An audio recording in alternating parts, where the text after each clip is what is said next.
2007. The Man Who Was Thursday, A Nightmare, by G.K. Chesterton. Chapter 9. The Man in Spectacles. "Burgundy is a jolly thing," said the professor sadly, as he set his glass down. "You don't look as if it were," said Syme. "You drink it as if it were medicine." "You must excuse my manner," said the professor dismally. "My position is rather a curious one. Inside I am really bursting with boyish merriment, but I acted the paralytic professor so well that now I can't leave off. So that when I am among friends and have no need at all to disguise myself, I still can't help speaking slow and wrinkling my forehead, just as if it were my forehead. I can be quite happy, you understand, but only in a paralytic sort of way. The most buoyant exclamations leap up in my heart, but they come out of my mouth quite different. You should hear me say, 'Buck up, old cock.' It would bring tears to your eyes." "It does," said Syme, "but I cannot help thinking that apart from all that, you are really a bit worried." The professor stared a little, and looked at him steadily. "You are a very clever fellow," he said. "It is a pleasure to work with you. Yes, I have rather a heavy cloud in my head. There is a great problem to face." And he sank his bald brow in his two hands.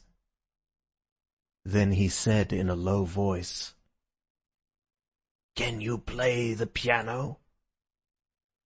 "Yes," said Syme in simple wonder. "I'm supposed to have a good touch." Then, as the other did not speak, he added, "I trust the great cloud is lifted." After a long silence, the professor said out of the cavernous shadow of his hands, "It would have done just as well if you could work a typewriter." "Thank you," said Syme. "You flatter me." "Listen to me," said the other, "and remember whom we have to see tomorrow. You and I are going tomorrow to attempt something which is very much more dangerous than trying to steal the crown jewels out of the tower. We are trying to steal a secret from a very sharp, very strong, and very wicked man. I believe there is no man, except the President, of course, who is so seriously startling and formidable as that little grinning fellow in goggles. He has not perhaps the white-hot enthusiasm unto death, the mad martyrdom for anarchy, which marks the secretary. But then that very fanaticism in the secretary has a human pathos, and is almost a redeeming trait. But the little doctor has a brutal sanity that is more shocking than the secretary's disease. Don't you notice his detestable virility and vitality? He bounces like an india-rubber ball. Depend on it, Sunday was not asleep. I wonder if he ever sleeps. When he locked up all the plans of this outrage in the round black head of Dr. Bull." "And you think," said Syme, "that this unique monster will be soothed if I play the piano to him?" "Don't be an ass," said his mentor. "I mentioned the piano because it gives one quick and independent fingers. Syme, if we are to go through this interview and come out sane or alive, we must have some code of signals between us that this brute will not see. I have made a rough alphabetical cipher corresponding to the 5 fingers, like this, see?" And he rippled with his fingers on the wooden table. "B-A-D, bad, a word we may frequently require." Syme poured himself out another glass of wine, and began to study the scheme.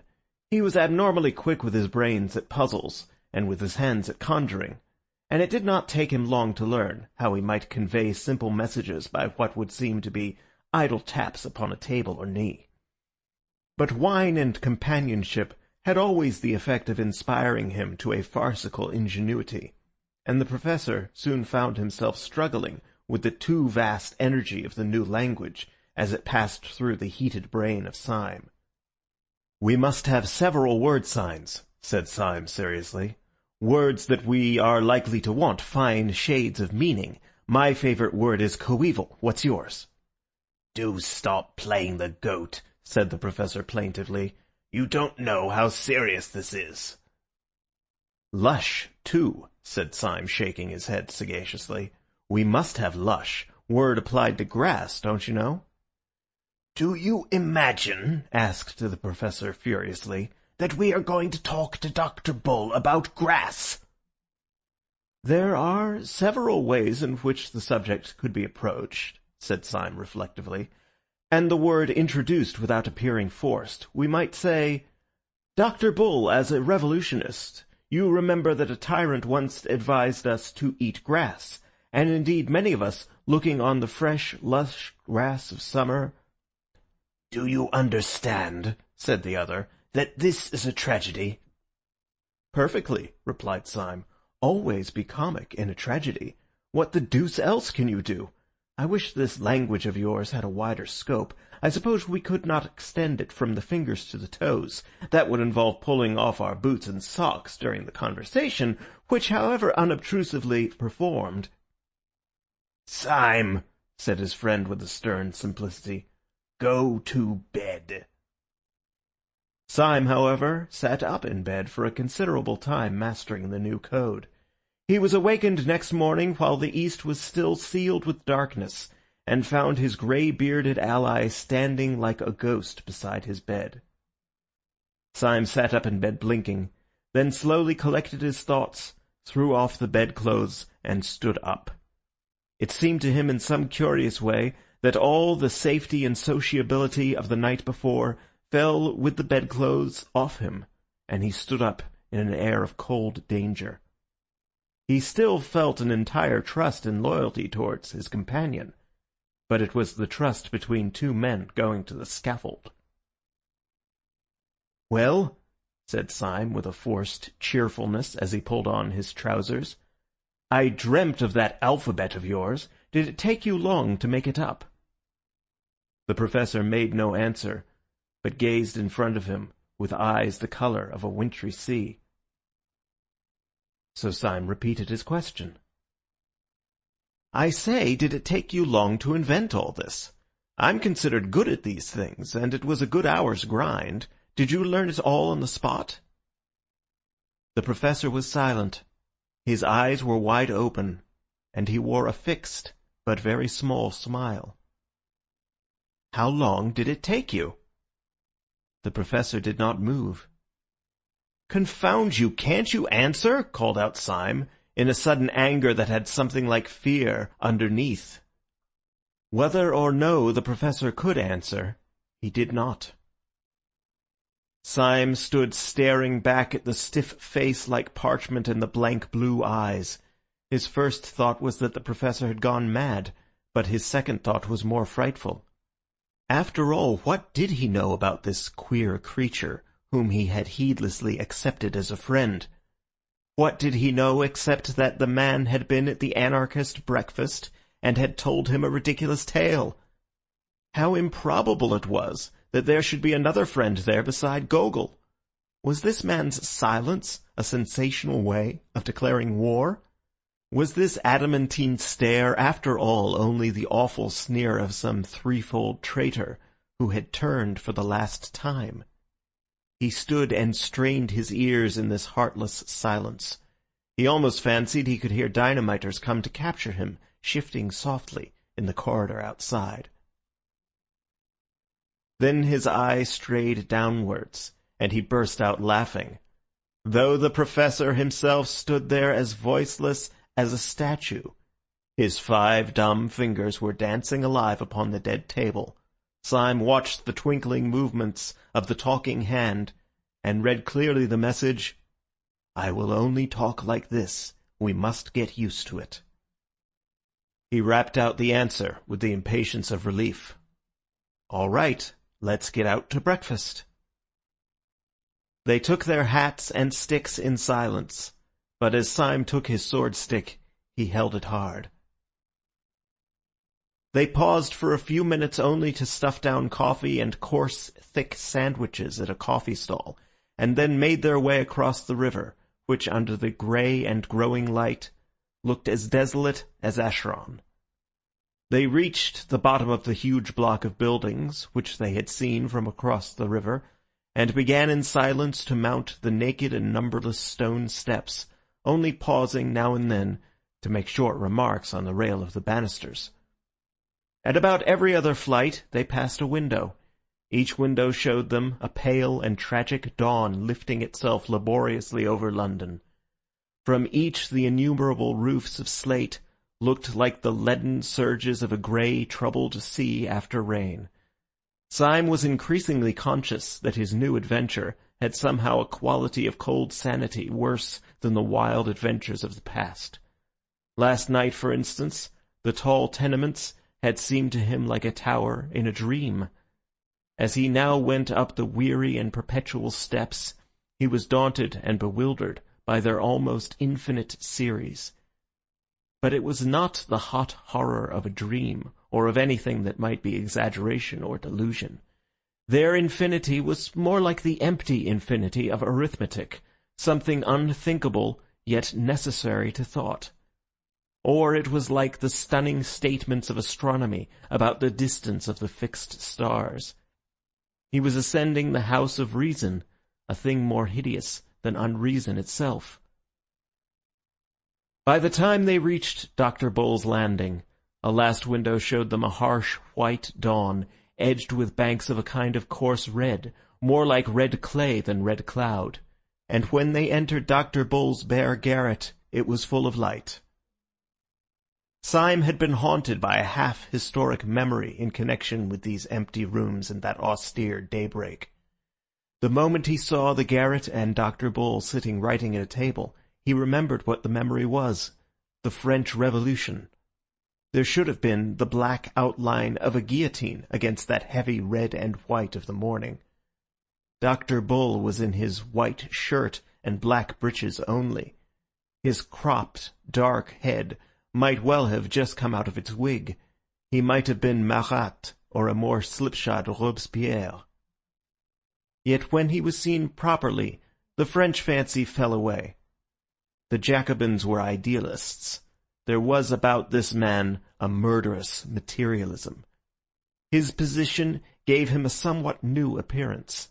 The strong white light of morning coming from one side, creating sharp shadows, made him seem both more pale and more angular than he had looked at the breakfast on the balcony. Thus the two black glasses that encased his eyes might really have been black cavities in his skull, making him look like a death's head. And indeed, if ever Death himself sat writing at a wooden table, it might have been he. He looked up and smiled brightly enough as the men came in, and rose with the resilient rapidity of which the professor had spoken. He set chairs for both of them, and going to a peg behind the door, proceeded to put on a coat and waistcoat of rough dark tweed. He buttoned it up neatly, and came back to sit down at his table. The quiet good humour of his manner left his two opponents helpless. It was with some momentary difficulty that the professor broke silence and began, "I'm sorry to disturb you so early, comrade," said he, with a careful resumption of the slow de Worm's manner. "You have no doubt made all the arrangements for the Paris affair?" Then he added with infinite slowness, "We have information which renders intolerable anything in the nature of a moment's delay." Dr. Bull smiled again, but continued to gaze on them without speaking. The professor resumed, a pause before each weary word. "Please do not think me excessively abrupt, but I advise you to alter those plans, or, if it is too late for that, to follow your agent with all the support you can get for him. Comrade Syme and I have had an experience which it would take more time to recount than we can afford if we are to act on it. I will, however, relate the occurrence in detail, even at the risk of losing time, if you really feel that it is essential to the understanding of the problem we have to discuss." He was spinning out his sentences, making them intolerably long and lingering, in the hope of maddening the practical little doctor into an explosion of impatience which might show his hand. But the little doctor continued only to stare and smile, and the monologue was uphill work. Syme began to feel a new sickness and despair. The doctor's smile and silence were not at all like the cataleptic stare and horrible silence which he had confronted in the professor half an hour before. About the professor's make-up and all his antics, there was always something merely grotesque, like a gollywog. Syme remembered those wild woes of yesterday as one remembers being afraid of bogey in childhood. But here was daylight. Here was a healthy, square-shouldered man in tweeds, not odd save for the accident of his ugly spectacles, not glaring or grinning at all, but smiling steadily and not saying a word. The whole had a sense of unbearable reality. Under the increasing sunlight, the colours of the doctor's complexion, the pattern of his tweeds, grew and expanded outrageously, as such things grow too important in a realistic novel. But his smile was quite slight, the pose of his head polite. The only uncanny thing was his silence. "As I say," resumed the professor, like a man toiling through heavy sand, "the incident that has occurred to us and has led us to ask for information about the marquis is one which you may think it better to have narrated. But as it came in the way of Comrade Syme rather than me—" His words seemed to be dragging out like words in an anthem. But Syme, who was watching, saw his long fingers rattle quickly on the edge of the crazy table. He read the message. "You must go on. This devil has sucked me dry." Syme plunged into the breach with that bravado of improvisation which always came to him when he was alarmed. "Yes, the thing really happened to me," he said hastily. "I had the good fortune to fall into conversation with a detective who took me, thanks to my hat, for a respectable person. Wishing to clinch my reputation for respectability, I took him and made him very drunk at the Savoy. Under this influence he became friendly, and told me in so many words that within a day or two they hope to arrest the Marquis in France. So unless you or I can get on his track—" The doctor was still smiling in the most friendly way, and his protected eyes were still impenetrable. The professor signalled to Syme that he would resume his explanation, and he began again with the same elaborate calm. "Syme immediately brought this information to me, and we came here together to see what use you would be inclined to make of it. It seems to me unquestionably urgent that—" All this time Syme had been staring at the doctor, almost as steadily as the doctor stared at the professor, but quite without the smile.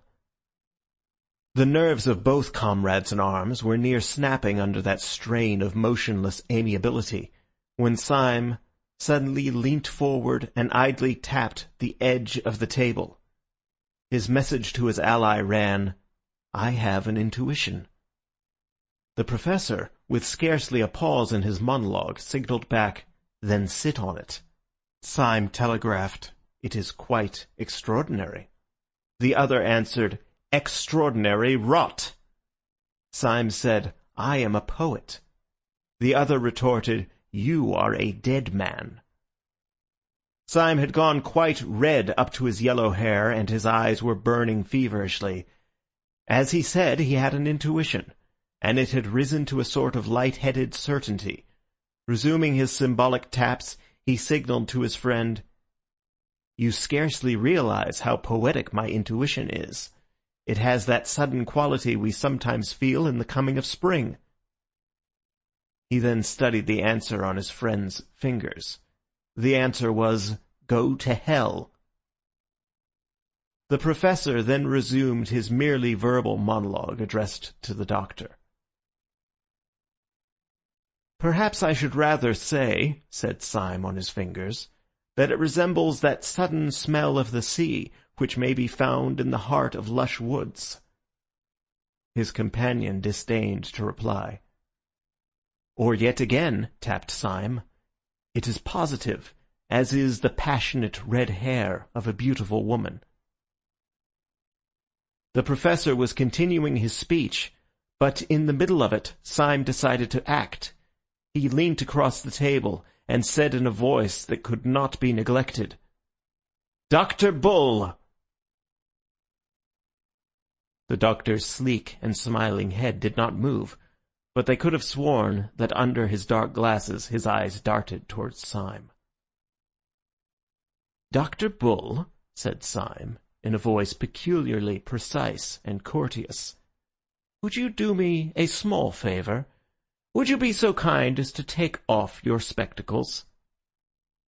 The professor swung round on his seat and stared at Syme with a sort of frozen fury of astonishment. Syme, like a man who has thrown his life and fortune on the table, leaned forward with a fiery face. The doctor did not move. For a few seconds there was a silence, in which one could hear a pin drop, split once by the single hoot of a distant steamer on the Thames. Then Dr. Bull rose slowly, still smiling, and took off his spectacles. Syme sprang to his feet, stepping backwards a little like a chemical lecturer from a successful explosion. His eyes were like stars, and for an instant he could only point without speaking. The professor had also started to his feet, forgetful of his supposed paralysis. He leant on the back of the chair and stared doubtfully at Dr. Bull, as if the doctor had been turned into a toad before his eyes. And indeed, it was almost as great a transformation scene. The two detectives saw sitting in the chair before them a very boyish-looking young man, with very frank and happy hazel eyes, an open expression, cockney clothes like those of a city clerk, and an unquestionable breath about him of being very good and rather commonplace. The smile was still there, but it might have been the first smile of a baby. "I knew I was a poet," cried Syme in a sort of ecstasy. "I knew my intuition was as infallible as the Pope. It was the spectacles that did it. It was all the spectacles. Given those beastly black eyes and all the rest of him his health and his jolly looks, made him a live devil among dead ones." "It certainly does make a queer difference," said the professor shakily.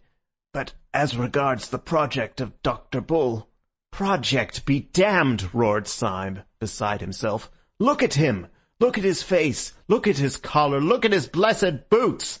You don't suppose, do you, that that thing's an anarchist?"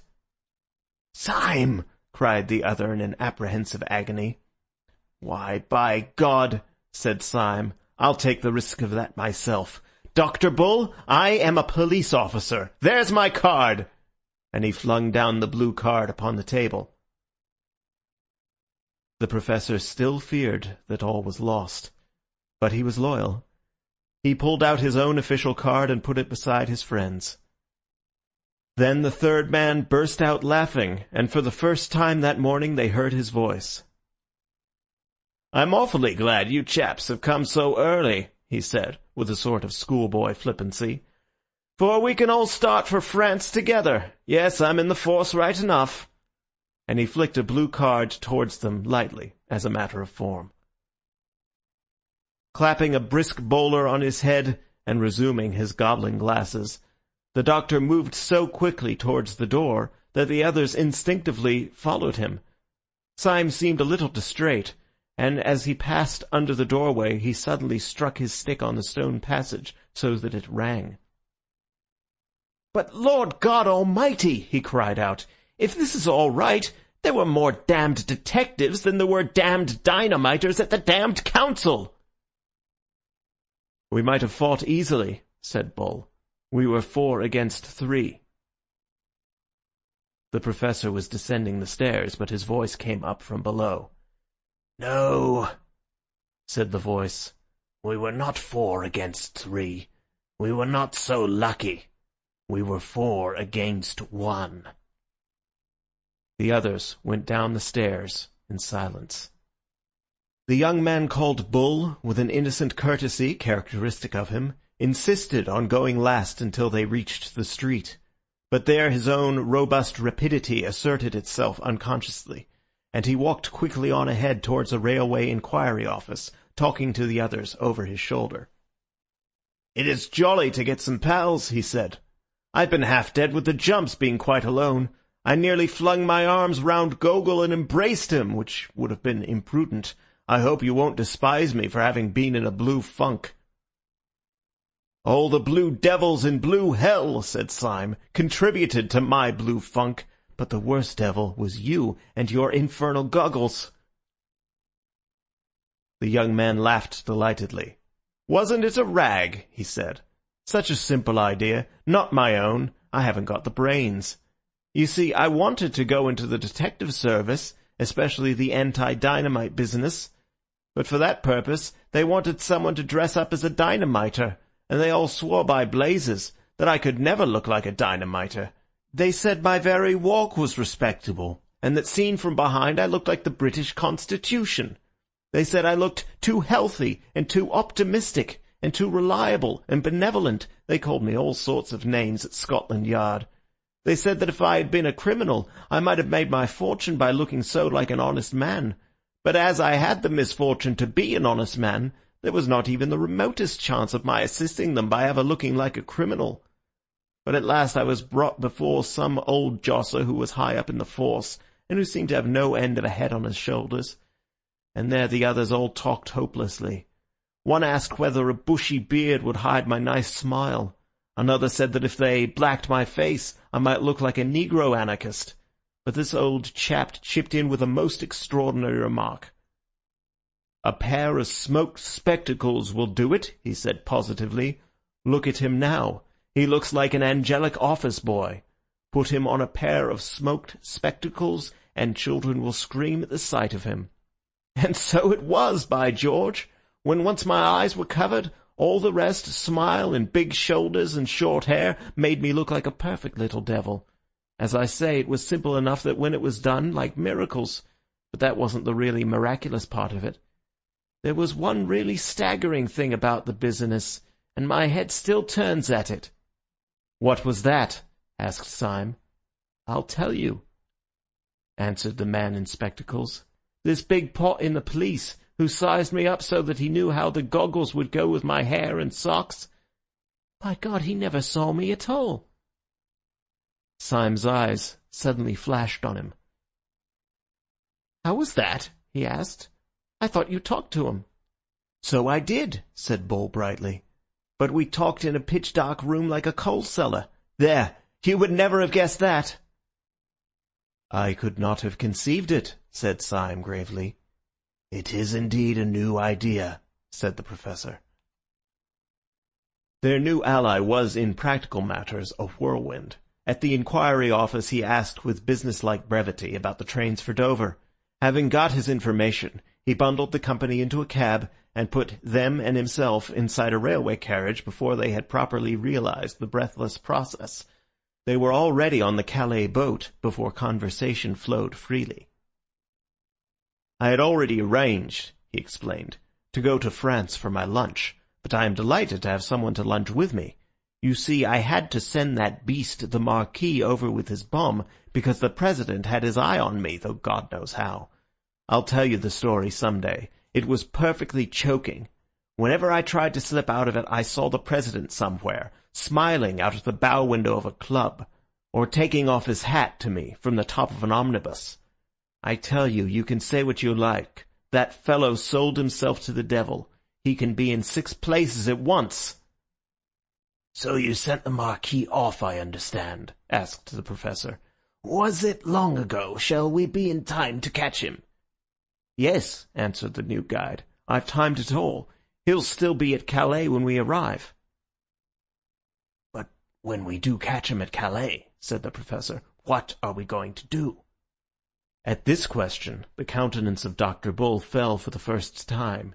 He reflected a little, and then said, "Theoretically, I suppose we ought to call the police." "Not I," said Syme. "Theoretically, I ought to drown myself first. I promised a poor fellow, who was a real modern pessimist, on my word of honour not to tell the police. I'm no hand at casuistry, but I can't break my word to a modern pessimist. It's like breaking one's word to a child." "I'm in the same boat," said the Professor. "I tried to tell the police, and I couldn't because of some silly oath I took. You see, when I was an actor, I was a sort of all-round beast. Perjury or treason is the only crime I haven't committed. If I did that, I shouldn't know the difference between right and wrong." "I've been through all that," said Dr. Bull, "and I've made up my mind. I gave my promise to the secretary. You know him, man who smiles upside down. My friends, that man is the most utterly unhappy man that was ever human. It may be his digestion, or his conscience, or his nerves, or his philosophy of the universe, but he's damned, he's in hell. Well, I can't turn on a man like that and hunt him down. It's like whipping a leper.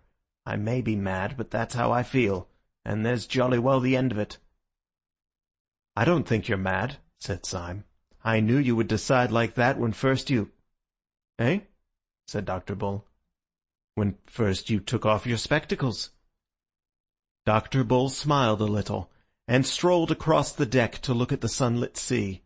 Then he strolled back again, kicking his heels carelessly, and a companionable silence fell between the three men. "Well," said Syme, "it seems that we have all the same kind of morality or immorality, so we had better face the fact that comes of it." "Yes," assented the Professor, "you're quite right. And we must hurry up, for I can see the grey nose standing out from France." "The fact that comes of it," said Syme seriously, "is this, that we three are alone on this planet. Gogol has gone, God knows where. Perhaps the President has smashed him like a fly. On the council we are 3 men against 3, like the Romans who held the bridge. But we are worse off than that. First, because they can appeal to their organization, and we cannot appeal to ours. And second, because one of those 3 other men," said the Professor, "is not a man." Syme nodded, and was silent for a second or two. Then he said, "My idea is this. We must do something to keep the Marquis in Calais till tomorrow midday. I have turned over 20 schemes in my head. We cannot denounce him as a dynamiter, that is agreed. We cannot get him detained on some trivial charge, for we should have to appear. He knows us, and he would smell a rat. We cannot pretend to keep him on anarchist business. He might swallow much in that way, but not the notion of stopping in Calais while the Tsar went safely through Paris. We might try to kidnap him and lock him up ourselves, but he is a well-known man here. He has a whole bodyguard of friends. He is very strong and brave, and the event is doubtful. The only thing I can see to do is actually to take advantage of the very things that are in the Marquis's favour. I am going to profit by the fact that he is a highly respected nobleman.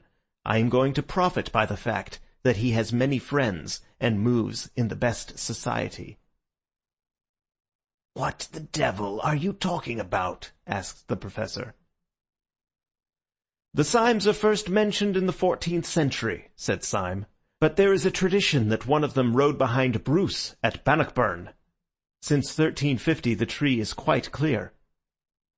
"He's gone off his head," said the little doctor, staring.